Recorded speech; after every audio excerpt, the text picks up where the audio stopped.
7 000 euros, ça représente Ça représente quoi? quoi par rapport au travail que tu as fait? Mais ça représente peut-être 10% de mon travail.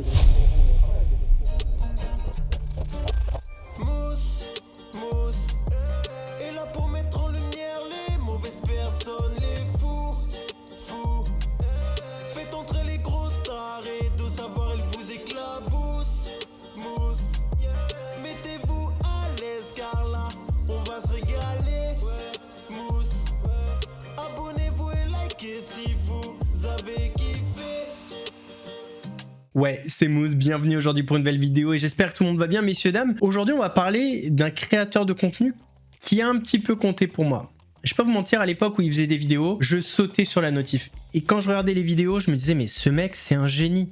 On va parler de Willem. Je pense que vous êtes déjà tombé sur des vidéos à lui, comme par exemple Friendzone. Attendez, vous êtes sérieux là? Enfin, c'est ça pour vous sortir de la friendzone? Se débarrasser de quelqu'un à tout jamais, mais vous êtes complètement fou! Mais qu'est-ce que c'est que ce cours? Vous m'avez fait perdre quelqu'un qui me plaît vraiment. J'aurais préféré attendre qu'elle soit prête plutôt que la perdre. C'est ça pour vous sortir de la friendzone? Vous attendez quoi là? Qu'elle vous rappelle. Il était bon, même très bon, voire parfois excellent. Mais aujourd'hui, il est dans la sauce. Il y a une plainte pour escroquerie et abus de confiance. Le Parisien a fait un mode portrait comme ils avaient fait pour Hakim Benotman, donc c'est une petite enquête. C'est ce qu'on va mater aujourd'hui. J'ai pas regardé la vidéo. Commencez pas à me dire ouais mais en fait tu connais... Non. Quand c'était pour Hakim Benotman, forcément je connais par cœur le dossier. Donc j'ai rien appris dans la vidéo. Là je vais découvrir en même temps que vous. Je sais qu'il y a une plainte pour escroquerie, abus de confiance. Oui je le sais mais la vidéo en elle-même, j'ai pas vu. On va la découvrir ensemble. Messieurs, dames, avant de partir pour cette nouvelle vidéo, c'est le moment de soutenir la chaîne et moi-même en mettant votre plus gros pouce bleu, votre meilleur commentaire. On n'oublie pas de s'abonner et d'activer la cloche pour ne pas rater les prochaines vidéos. On fait de même sur la chaîne secondaire, la chaîne Laurent Mousse, où vous avez des vidéos d'actualité quasi quotidiennes en mangeant sur Instagram, Mousse YouTube. Venez, on sait jamais, peut-être qu'un jour il y aura un jeu concours. Dans pas si longtemps à mon avis. Sur TikTok, sur Twitch pour pas rater les lives du dimanche soir à 21h30. On va chercher à boire, manger, on se met à l'aise. Et moi je m'occupe du reste. On va pas commencer directement avec le mode portrait du Parisien. Mais on va commencer par évoquer le fait que le projet a commencé en 2019. Ça date pas d'hier et en fait ça fait un petit moment que ça pend au nez de Willem. Il y avait déjà des trucs qui étaient sortis sur Twitter. Compliqué de dire ce qui est vrai ou pas, mais en tout cas, il y avait une très mauvaise ambiance sur le plateau. Voilà. Et apparemment, il y avait un décalage entre ce qu'est Willem en vidéo et ce qu'il est dans le travail, quoi, réellement. Après, voilà, il produit tout ça, il y a une certaine pression, je pense. Et des fois, la pression peut prendre le dessus, on peut avoir des comportements qu'on n'aurait pas d'habitude. C'est une possibilité aussi. Bon voilà, je vous dis ce qu'il en était il y a quelques années sur Twitter. Ça parlait déjà de ça. Dans ce milieu-là, ce qui est compliqué, c'est que les gens ont envie de parler, mais ils ont peur parce que ça va leur fermer des portes dans le métier. Désolé, je parle avec les mains, c'est le sud, tout ça, bon bref. Et en fait, c'est pour ça que certaines personnes ne parlent pas, ou très tardivement, ou alors demandent à des intermédiaires de le faire. Le Parisien, des youtubeurs, etc. Et ça sort après. Le timing est pas anodin, hein. Ça sort après la sortie du film. Quel accent de fou. Donc voilà, encore une fois, on pourrait se dire, il y a cette envie de vengeance. Je sais pas trop, mais le timing, il est pas anodin, ça c'est sûr. Vous avez donc sûrement vu sur les réseaux qu'une plainte a été déposée pour escroquerie et abus de confiance contre le réalisateur et vidéaste Willem. Et c'est vrai que le mot escroquerie, il est lourd de sens. Et en regardant ce mode portrait, on va essayer de comprendre si le mot escroquerie est justifié, on va dire, moralement, parce qu'il y a quand même une différence des fois entre la morale et la justice. Des fois, judiciairement, il y a des mots qui sont très lourds, alors que moralement, c'est peut-être pas le cas. Mais en tout cas, on va voir si on est sur un vrai cas d'escroquerie, même si ça n'a pas été jugé, on va dire, par rapport à ce qui est présenté, on va essayer de voir ensemble. Et abus de confiance, c'est parti pour le mode portrait du Parisien. Nous sommes le 26 mai 2026. Le Grand Rex à Paris organise une avant-première exceptionnelle. Je n'ai jamais vu le Grand Rex comme ça, mais le monde... Sur le photocall, des célébrités défilent pour assister à la projection. Mister V devant l'objectif, c'est dingue. Mais la personne que tout le monde est venu voir, c'est lui. Aujourd'hui, on est au Grand Rex et il est enfin considéré parmi tous les grands. Un max de bruit pour Willem. Faut dire ce qui est, Willem, c'est quand même quelqu'un qui a marqué Internet. En France, c'est une pointure quand même dans la création de contenu. Hein. Willem, c'est un jeune vidéaste de 31 ans qui sort son tout premier long métrage, Woo, Mais derrière ce film, il y a surtout l'histoire d'un comeback massivement attendu par Internet. Est-ce que je suis le seul matrixé puis qui se demande où est Willem? Ce jour-là, il réunit plus Parce que ça faisait 7 ans qu'il était... Ouais, 2019, je crois que c'était ses dernières vidéos. de 2800 invités au Grand Rex pour un projet qu'il a mis 4 ans à réaliser. Sur les réseaux, on annonce que le génie est de retour.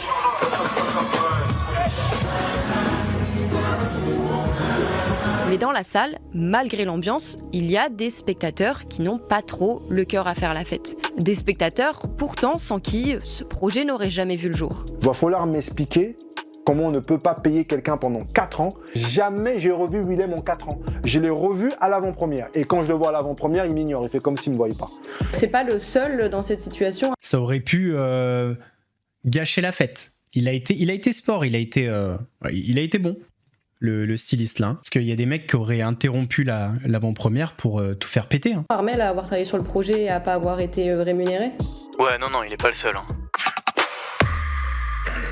Cette avant-première, c'est un événement parce que Willem, ce n'est pas n'importe qui, c'est l'un des tout premiers vidéastes français à avoir connu une gloire immense. En quelques années à peine, il est passé de vidéos tournées sans budget au téléphone et postées sur Facebook. Je suis le professeur Guillaume Détaliès et bienvenue dans mon cours de psychologie sociale. Comme je préfère l'appeler, comment sortir de la friendzone. À ce film autoproduit de 2h10 et diffusé par deux géants de l'audiovisuel, Pathé et Disney+. Un thriller psychologique. Ascension de fou, hein. Tu filmes avec ton téléphone pour Facebook et tu finis au cinéma, Disney+, incroyable. Où il faut deviner qui est le tueur au sein d'un groupe de gangsters. Alors je me disais, est-ce que Monsieur Guérin a essayé de joindre l'un d'entre vous, par exemple, pour prévenir quelqu'un de l'existence d'un traître? Et si cette sortie, c'est un événement, c'est aussi parce qu'en 2019, alors qu'il était au sommet de sa gloire, avec 350 millions de vues cumulées, Willem disparaît. Il est passé où Willem? Will M. Le mec qui faisait des vidéos avant sur YouTube, là, ce petit bâtard, il est parti, il nous a laissé comme ça. Il faisait des tout petits films, mais c'était trop intéressant, genre. Le vidéaste ne sort. Et en vrai, je crois que j'ai jamais entendu quelqu'un parler mal des vidéos de Willem. C'est un mec qui mettait tout le monde d'accord. Hein. Et c'est vrai qu'en 2019, quand il a arrêté, il a laissé un vide. Vraiment, c'est un créateur de fou. D'ailleurs, l'idée de son film est excellente. Je l'ai pas regardé, mais il est très mal noté. Apparemment, l'idée est top, mais le film en lui-même est pas fou. D'après ce qu'on m'a dit. Plus la moindre vidéo, il se fait très discret sur les réseaux. Ses fans, eux, s'inquiètent. Allô? T'es où? Est-ce que ça va bien? Est-ce qu'il faut que je prenne des nouvelles de toi, Willem? Et ce silence, il va durer très longtemps.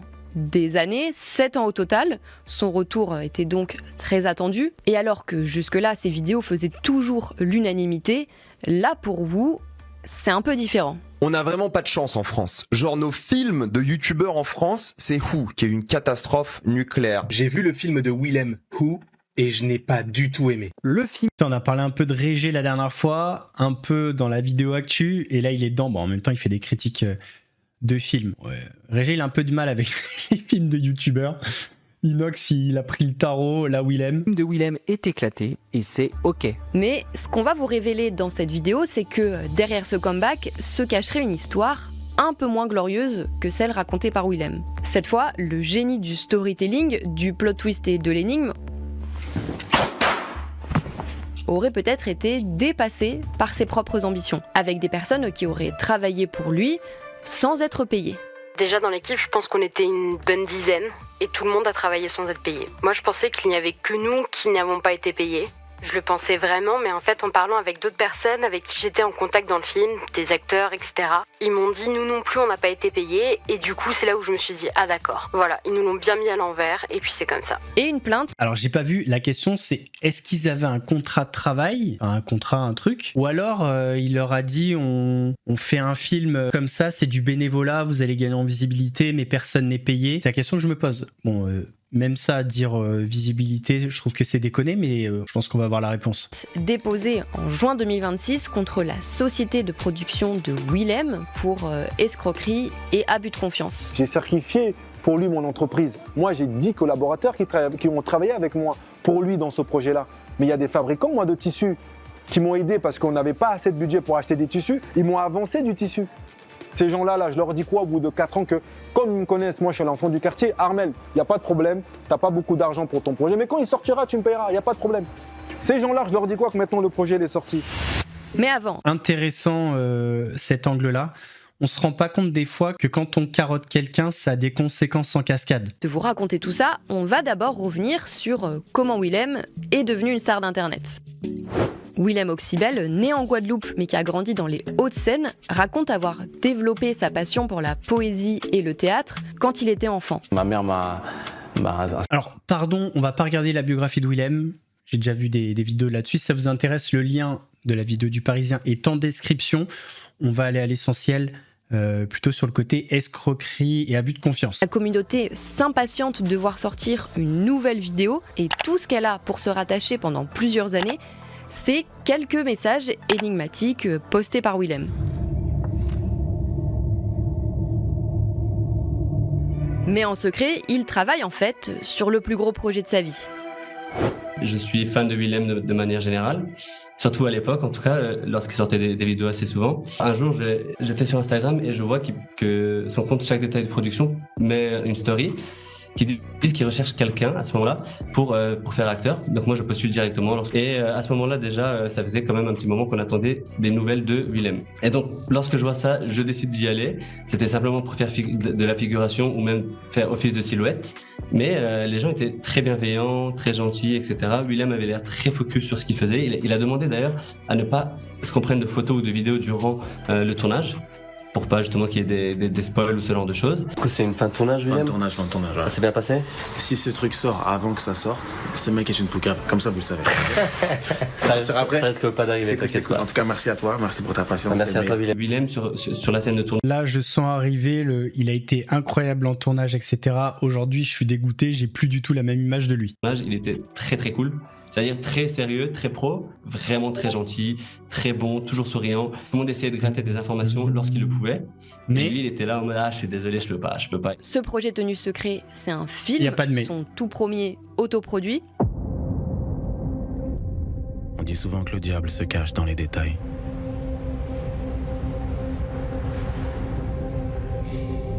Alors quand on les regarde d'un peu trop près, qu'est-ce qu'on trouve ? L'histoire de Wu, 9 criminels qui se retrouvent autour d'une même table après l'arrestation de l'un des leurs. Une seule hypothèse s'impose, un traître s'est infiltré dans leur groupe, leur alliance menace de s'effondrer et ils doivent découvrir qui les a trahis avant d'être éliminés ou tués à leur tour. Dans un monde de monstres. Comme ça, l'idée est plutôt pas mal. Enfin, en tout cas, ça me hype quand je vois ça, quand j'entends ça. Tu finiras par les faire arrêter de te craindre. Qui est le monstre ?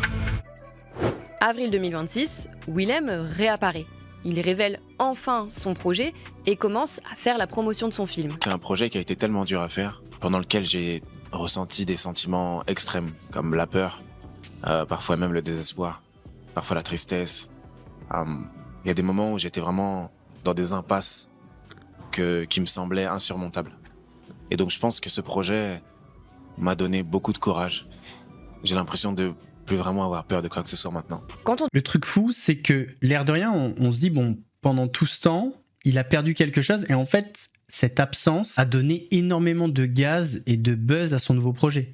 Parce que l'absence a créé une attente énorme derrière son film. On demande à Willem pourquoi son projet a pris autant de temps. Lui-même reconnaît, en le citant, que Wu est une production indépendante, particulièrement ambitieuse, réalisée selon un modèle de financement progressif, atypique, voire précaire. Le développement, la préparation et une grande partie du tournage ont été financés sur les fonds propres de Chaque Détail Production. À ces financements sont ensuite venus s'ajouter des partenariats de marque, du mécénat, quelques investissements privés ainsi qu'une aide de la région Guadeloupe destinée à accompagner la phase de post-production. Ce n'est qu'en 2025, soit plus de 2 ans après la fin du tournage, que les accords de diffusion et de distribution ont été conclus avec Pathé et Disney+. Pour un budget total inférieur à 1 million d'euros selon le réalisateur. Mais ce dont il ne parle pas, c'est l'envers du décor qui serait nettement plus problématique. Après, si on est sur une prod indépendante, que les financements se sont faits de manière progressive, c'est possible que la production a vécu au-dessus de ses moyens, c'est possible. Alors attention, je justifie pas. J'attends de voir dans quelles conditions se sont passés les non-paiements. Si tu es à l'équilibre et tu peux pas payer les gens, mais que toi derrière tu t'es énormément rémunéré, c'est sûr que ça va pas passer. La société de production fait désormais l'objet d'une plainte pour escroquerie et abus de confiance.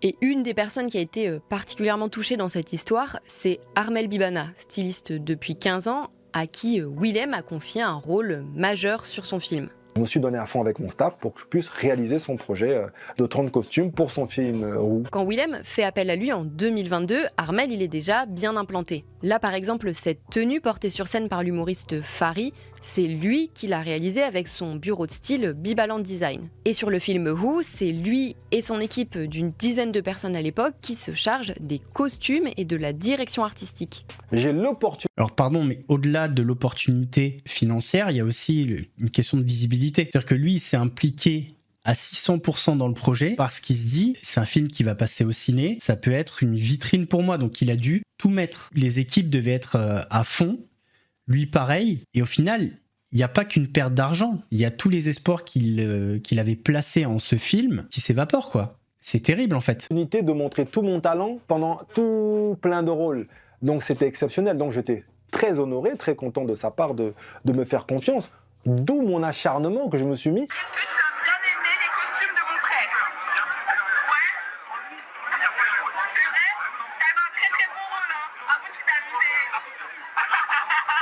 Là, vous avez un essai de Willem avec son costume.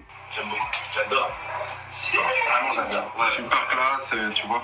J'adore. Je vous aimerais bien. Pareil, ça, c'est les costumes que j'ai dessinés pour Willem. Voilà, tout ça, c'est des costumes qu'on a fait, des scènes qu'on a faites. Pareil, là, vous avez le sorcier qui est là, qui est habillé avec ce costume-ci. Nous sommes en train de faire les retouches. Pareil, ça, vous l'avez vu cette chemise dans le film. Vous la voyez, cette magnifique scène. Les gens reconnaîtront ce costume. Regardez les dates. 06-10-2022 à 22h. Puis on se rend pas compte à quel point ça coûte cher de faire des costumes aussi. Cette photo, elle a été prise. Mais le gros problème, c'est que 4 ans après le tournage, Armel et son équipe n'ont toujours pas été payés pour le travail qu'ils ont fourni pendant 5 mois sur le film. Une prestation qui vaudrait, selon le devis qui avait été établi par le styliste, 45 000 €. Donc c'est ici que j'ai acheté beaucoup de tissus pour Willem pour le film. La seule chose que Willem il a avancé dans son projet, c'est 5 000 €.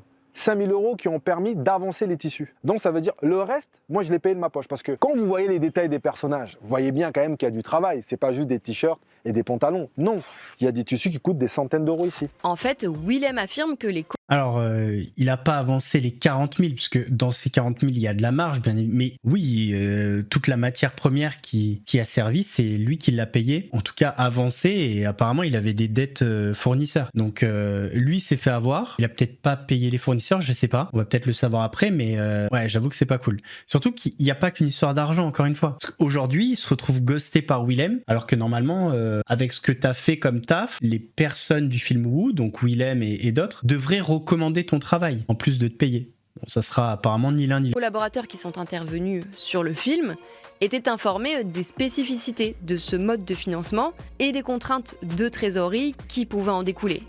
En gros, ce que je comprends, c'est qu'effectivement, on va pas être payé maintenant. On sera payé plus tard sur le projet, mais qu'il y a des choses qui ont été dites, que ça a été acté. On était en contact avec Willem aussi. Il nous rassurait vachement. On se disait on travaille dur, mais derrière, on récoltera entre guillemets les fruits de ce travail. En fait, petit à petit, il y a plein de choses qui commençaient à changer. Au départ, c'était on a les financements, mais on nous a lâchés. Après, c'était que le film n'allait peut-être pas sortir, que c'était compliqué pour eux au niveau des équipes, du mixage du film. Enfin, ils nous disaient toujours beaucoup d'excuses. Donc on s'était fait une raison. Et en fait, du jour au lendemain, on nous annonce que le film va sortir dans une semaine et qu'on est invité au Grand Rex. Un peu le choc quand même. Comme Willem, on lui a fait confiance par rapport aussi à ses stats, à tout ce qu'il avait fait avant, nous tous on était un peu admiratifs de son travail. Quand on avait parlé avec lui, il nous avait fait part en gros d'un contrat qu'il allait y avoir, mais sur le moment même où on s'est engagé, il nous faisait comprendre qu'il n'y allait pas avoir de problème et que le contrat allait venir. Mais quand le contrat est venu, quand on voulait prendre le contrat et prendre le temps de le lire tranquillement, avant même de pouvoir le signer, bah c'était problématique. Et ça c'était en plein tournage qu'on avait eu le contrat, donc on n'avait pas eu le temps de pouvoir le lire correctement. Il y en a qui l'ont juste signé, mais je sais qu'il y en a beaucoup qui l'ont pas signé. Alors pour ce qui semble... Je leur rejette pas du tout la faute dessus, mais ne travaillez pas s'il n'y a pas de contrat, les amis. Faut quand même se protéger. C'est surtout que déjà, de base, le mode de financement, il a l'air un peu bancal. T'as l'impression qu'ils vont être payés presque au résultat, à la fin. En fait, j'ai l'impression que, je sais pas exactement comment ça fonctionne, mais j'imagine que normalement, t'as déjà un distributeur, tu négocies un contrat, et après, avec l'argent que t'as, tu fais un film. On te donne un budget. Et j'ai l'impression que ça a été un peu l'inverse, genre... que les diffuseurs, ils les ont eu à la fin. Et c'est ce qui fait que ça a été compliqué. Enfin, j'ai l'impression de la manière dont c'est raconté. Peut-être une simple question de mois pour un projet qui pourrait propulser sa carrière. Armel, lui, décide d'avancer la trésorerie de sa société. J'ai investi ma trésorerie qui est de 40 000 à 50 000 euros sur le projet. J'attends 4-5 mois, j'aurai des retombées médiatiques et je pourrai récupérer l'argent que j'ai investi en me disant que, comme nous commençons en mai 2022, Willem m'avait convié avec son staff que le film ou la série sortirait en décembre 2022. Il fallait juste serrer la ceinture pendant 4-5 mois et je pouvais retomber sur mes pattes en décembre. Mais malheureusement, le film n'est donc pas sorti. 2023, niet. 2024, niet. 2025, niet. Et 2026, le film y sort. Je n'ai pas de retour de Willem. Il me laisse sur le carreau, il m'ignore, il ne me paye pas. Toujours selon Armel, le contrat aurait aussi posé problème. Lui et la société de production n'auraient jamais réussi à se mettre d'accord sur le pourcentage des recettes du film que le styliste devrait toucher. Résultat, le contrat n'a jamais été signé par les deux parties. Et la seule chose qui restait à faire pour qu'on... C'est dangereux un pourcentage comme ça, je trouve, et pour l'un et pour l'autre, mais bon bref. Par contre, au-delà de l'argent, ton film est sorti parce que toutes les personnes qui ont collaboré à celui-ci se sont données à 600%. Le ghoster comme ça à la première, je trouve ça... En fait, ça me choque par rapport à l'image que je m'étais fait de Willem. Normalement, moi, tu vas le voir. Ouais, écoute, alors je sais, bon, je t'ai pas payé, c'est quand même compliqué. Je te remercie pour tout ce que t'as fait. On va trouver une solution. Là, le fait de laisser de côté, de pas le calculer, je trouve que ça envoie un message terrible. Ça envoie limite un message, je sais, je t'ai pas payé, mais je te payerai pas en fait. Oublie. On signe ce contrat-là et qu'on se mette d'accord, c'est qu'on négocie le pourcentage. Et on devait se voir à plusieurs reprises, il n'est jamais venu au rendez-vous. Cette histoire, elle a de graves conséquences aujourd'hui pour Armel. C'est simple, il a tout perdu. J'ai commencé ici, je suis resté pratiquement, on va dire, 5 ans dans cet atelier. C'est là que j'ai tout développé le projet avec Willem et son équipe. Les croquis, les designs, les tests, les acteurs, ils sont tous venus ici. Finalement, malheureusement, j'ai fait faillite. Un vrai dépôt de bilan. J'ai dû fermer cet atelier parce que Willem n'arrivait pas à me payer. Sur ce que lui et moi s'est entendu avec la fiche... Ah ouais, mais c'est encore plus terrible que ce que je pensais. Et en plus, dans l'histoire, vous savez c'est quoi le pire dans l'histoire? C'est que si la société de production de Willem ferme, imaginons il dit ouais liquidation, il sera jamais payé lui, jamais. Ça sera comme une dette prestataire et puis ciao, c'est fini. C'est terrible. Le mec devait avoir de l'argent, devait avoir de la visibilité, il a pas eu son argent, il a avancé sa trésorerie.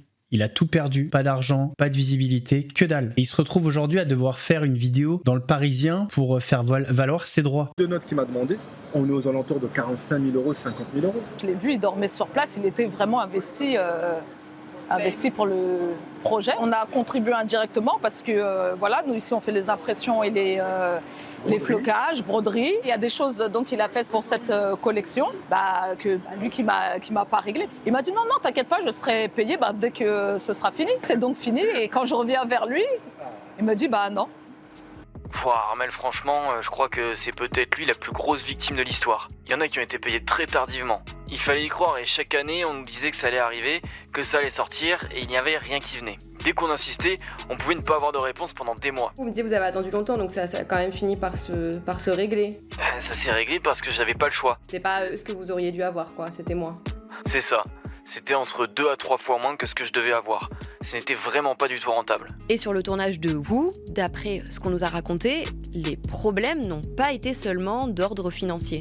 En tout cas, tu t'es investi pendant des mois, au final presque des années, pour un projet, t'as pas été payé, t'es payé tardivement, et t'es payé 2 à 3 fois moins que ce qui était prévu. Normalement, quand t'attends, t'as des intérêts, apparemment c'est des intérêts dégressifs. Ça ronge ce que tu dois, le capital. C'était stressant, en même temps ils étaient tellement mal organisés que de toute façon ça ne pouvait que l'être. On a vu toutes les personnes qui sont parties, qui ont quitté le projet. Ça, j'avoue, c'était un peu surprenant. Il y a des acteurs qui sont partis, il y a des personnes qui filmaient qui sont parties. C'était une ambiance un peu malaisante, pour moi en tout cas personnellement. On parle d'un truc qui se fait en famille et dès que tu dis quelque chose, bah t'es coupé ou t'es... Enfin voilà, merci beaucoup pour tes conseils, on n'en a pas besoin. Après plusieurs années de discussions et d'échecs de négociations, Ouais, bon, ça après, peut-être du stress. Ça encore, je pense qu'on peut passer. Si c'était les gens partent, il y a des problèmes d'argent. On va dire que les conditions sont pas réunies pour avoir une écoute maximum et une bienveillance maximum. Ça encore, on peut pardonner, on va dire. avec Willem et son équipe, malgré l'intervention d'un syndicat de l'audiovisuel, Armel a finalement décidé de porter plainte en juin 2026 contre Chaque Détail Production. Voici la plainte, dépôt de plainte, il est là, voilà. Abus de confiance et escroquerie en bande organisée. Je suis pas quelqu'un qui aime le conflit. J'ai dû porter plainte et prendre des avocats parce que malheureusement, je n'ai jamais vécu une telle situation en 15 ans de carrière dans la mode. En fait, j'ai l'impression qu'ils ont gagné du temps pour que la sortie du film et l'avant-première passe et qu'ils disparaissent définitivement en fait. Je suis obligé maintenant d'aller dans les tribunaux et je vais pas lâcher. Aujourd'hui, le styliste qui a perdu son atelier et son équipe a dû devenir serveur dans un restaurant. J'en suis là aujourd'hui à cause de ça, de ce film-là, à venir travailler ici. Je n'ai jamais vécu une telle humiliation. Mai 2026, Le mec n'est pas payé, perd de l'argent, fait faillite, doit payer des avocats en plus avec son propre argent, parce qu'il n'y a plus de société, et il doit devenir serveur, il n'y a pas de saut métier, c'est pas la question, mais c'est juste que le mec était épanoui dans son travail, le stylisme. Il doit faire quelque chose d'alimentaire aujourd'hui. le film Who sort avec des avant-premières aussi en Belgique, au Canada, à Londres et en Afrique francophone, avant d'être diffusé par le géant américain Disney+. Disney+, sans qui on n'aurait pas réussi à faire ce film. Nous avons contacté la plateforme de streaming qui nous a répondu avoir rencontré Willem il y a 2 ans, sans vouloir nous en dire plus sur le deal financier qu'ils ont conclu ensemble pour l'achat des droits du film. Nous avons vite fait savoir à Willem que nous serions très heureux de l'accompagner sur un retour. C'est là que Willem nous a dévoilé l'existence du film Who, encore en post-production à l'époque. Après plusieurs rendez-vous et le visionnage des premières images, nous avons décidé de faire équipe en l'aidant à finir le film. Willem nous a lui confirmé que l'accord passé avec Pathé... Ouais, pardon, donc on voit que ça s'est fait après. Souvent, il y a Netflix qui va Netflix ou d'autres, il va commander des... Bon, je sais pas du métier, mais les peu de fois on m'en a parlé, c'était des plateformes qui commandaient des films. Donc lui, il a fait son film de son côté et ensuite, il l'a vendu. Donc ouais, effectivement, financièrement, ça devait être un petit peu compliqué, oui. Je comprends qu'il parlait de conditions précaires. Je sais pas si dans l'autre sens, ça aurait pas été mieux. Les démarcher, avoir des moyens peut-être supérieurs à ce qu'il aurait eu pour justement tourner un bon film. Enfin, je dis pas qu'il est nul, mais je veux dire pour qu'il n'y ait pas de polémique autour de ça. Et Disney+ avait permis d'achever la post-production et d'assurer la sortie du film dans les meilleures conditions. On ignore le nombre de visionnages générés par son film sur la plateforme de streaming. Au cinéma, il a fait 35 000 entrées environ en 2 jours de séances exceptionnelles. Mais quand on regarde les réactions du public, et sur les réseaux il y en a beaucoup, on se rend compte que les avis sont mitigés. Sur Allociné, les spectateurs lui ont attribué 2,5 étoiles. Ce Cluedo surécrit, causeur et sans charisme s'inscrit dans un courant très égocentrique du YouTube français actuel. Si certains y retrouvent la patte et le talent de Willem, c'était extraordinaire. C'est Willem tout craché. J'ai été impressionné. Je voulais pas que ça s'arrête. Je viens d'aller voir le film de Willem. C'est une énormissime, une gigantesque masterclass. Je le classe quasi immédiatement, pas besoin de recul, rien du tout. Parmi les meilleurs films que j'ai jamais vus de ma vie. D'autres pointent pas mal de défauts. Oh, le narrateur, au nom de Dieu Tout-Puissant, il parle trop. Le narrateur, il parle tout le temps. Il nous laisse même pas le temps d'admirer le film. Ça après, chacun voit midi à sa porte, c'est toujours pareil dans le cinéma. On s'en fout un peu de la vie là, on veut des trucs sur les coulisses en fait. De regarder le film, que il part de la première à la dernière seconde, c'est trop chiant. C'est trop long, ça s'écoute trop parler, il y a trop de monologues, il y a trop de dialogues, et ça devient limite chiant, surtout sur 2h10. Willem, son concept, c'est qu'en gros, chaque détail compte. Bah là, c'est pas des détails, là, c'est des éléphants. On voit tout ce qui se passe, on comprend tout, il n'y a pas de subtilité. Un acting, mais oh là là là là, mais c'était gênant, des scènes gênantes. La manière dont c'est filmé, la bande son pour donner de l'émotion, mais catastrophique. On le félicite d'avoir tout fait lui-même, mais c'est aussi ce qu'on lui reproche. C'est pas facile de réaliser, écrire, jouer, produire, il a tout fait en même temps. Je pense que payé. Non, je rigole. J'espère qu'ils vont revenir un petit peu sur l'essentiel, le sujet de la vidéo. Que le film, on s'en fout un peu, j'ai envie de dire. Enfin non, on s'en fout pas, mais par rapport au sujet de la vidéo, on s'en fout, quoi. il aurait dû peut-être se soustraire à certains moments, peut-être trouver un acteur et lui se concentrer sur la réalisation et l'écriture. Tu n'es pas obligé d'avoir 2 rôles dans ton film. Tu n'es pas obligé de faire tout le scénario, tu n'es pas obligé de tout monter, même si c'est un truc que tu veux faire, et bravo. Alors, par contre, là, je suis d'accord avec elle. Chacun son métier.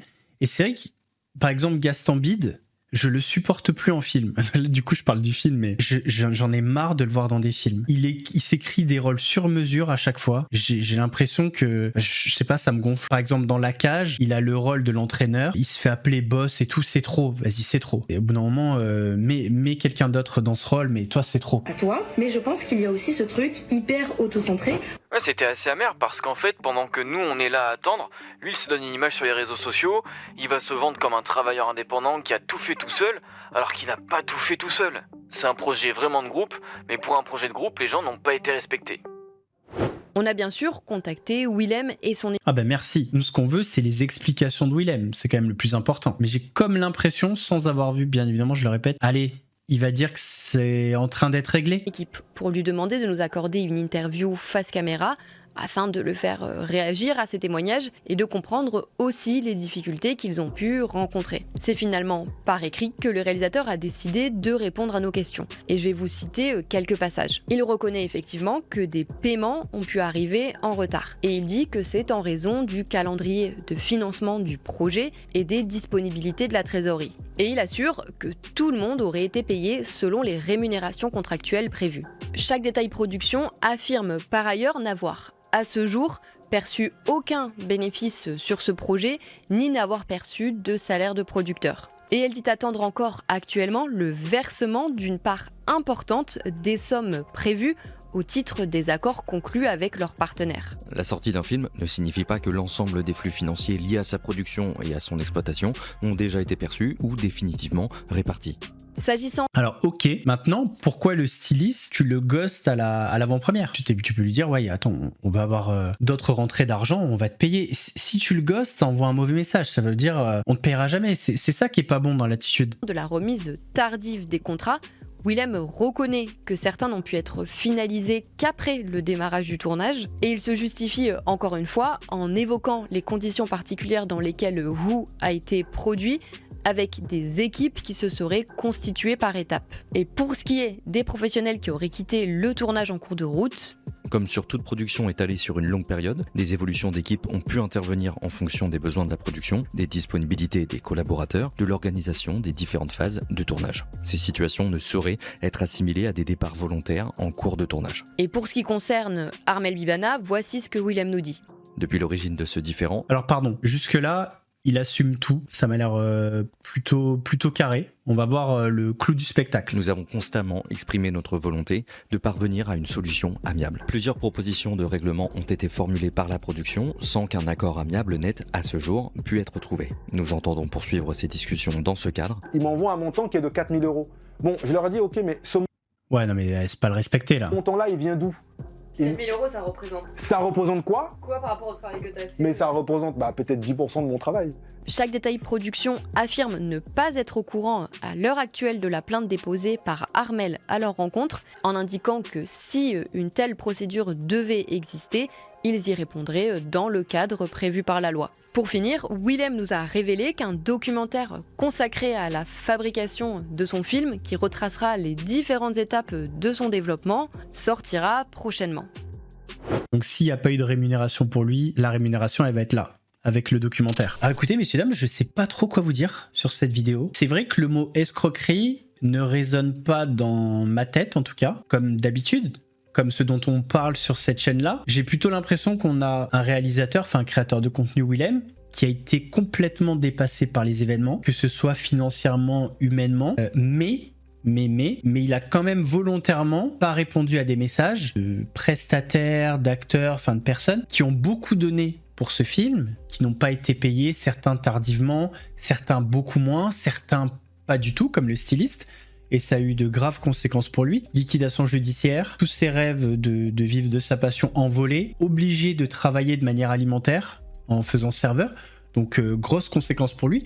il vient à l'avant-première, il a participé à ce film grandement, il est ghosté, donc il y a une volonté de ne pas lui adresser la parole, alors que Willem a connaissance de ce non-paiement. Donc putain, je suis partagé quand même. Hein. Ça casse vraiment l'image que j'avais de Willem. En fait, je me dis, pour être objectif, faut se mettre à la place de ces gens-là. Qu'est-ce qu'on ferait si on était à leur place? Bah, c'est sûr qu'on aurait porté plainte. C'est sûr qu'on aurait porté plainte.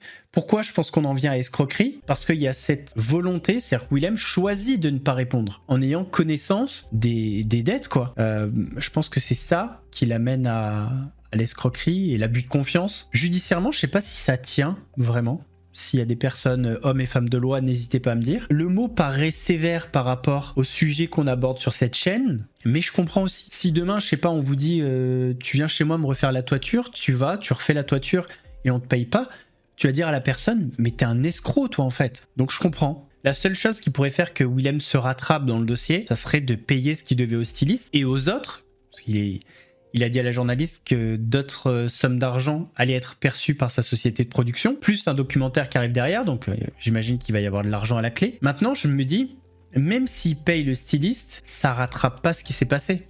Parce qu'il a fait liquidation judiciaire. Est-ce que s'il lui paye les 45 000 euros, enfin les 40 000 euros, est-ce que ça va lui permettre d'ouvrir de nouveau dans le stylisme ? Je suis pas sûr, parce qu'une fois que t'as fermé, tu rates plein d'opportunités, tu sors du circuit, c'est compliqué. En tout cas, n'hésitez pas à me donner votre avis sur cette affaire, mais ça me fait chier. J'aimais bien Willem, alors je te déteste pas, mais tout ce qui est on paye pas les gens, ça a des conséquences pour des travailleurs, ça me plaît pas, c'est vraiment... Ouais. Messieurs, dames, on arrive à la fin de cette vidéo, j'espère qu'elle vous a plu. Si c'est le cas, votre plus gros pouce bleu, votre meilleur commentaire. N'hésitez pas à me donner votre avis en commentaire, dans le respect bien évidemment. On fait de même sur la chaîne secondaire, la chaîne Laurent Delamousse, où vous avez des vidéos d'actualité quasi quotidiennes en me rejoignant sur Instagram, sur TikTok, sur Twitch pour pas rater les lives du dimanche soir à 21h30. Nous on se donne rendez-vous mardi pour une nouvelle vidéo. En attendant, prenez soin de vous. Mousse vous salue. Mousse, c'était chaud, c'était flou, mais on a mis la loupe. Les fous, les relous, ceux qui parlent beaucoup. Ici on éclaire tout, même ceux qui fait grincer les dents. Si t'as kiffé, balance un like. Abonne-toi, rejoins la clique. Active la cloche, on remet ça bientôt. Et crois-moi, la suite va faire du bruit.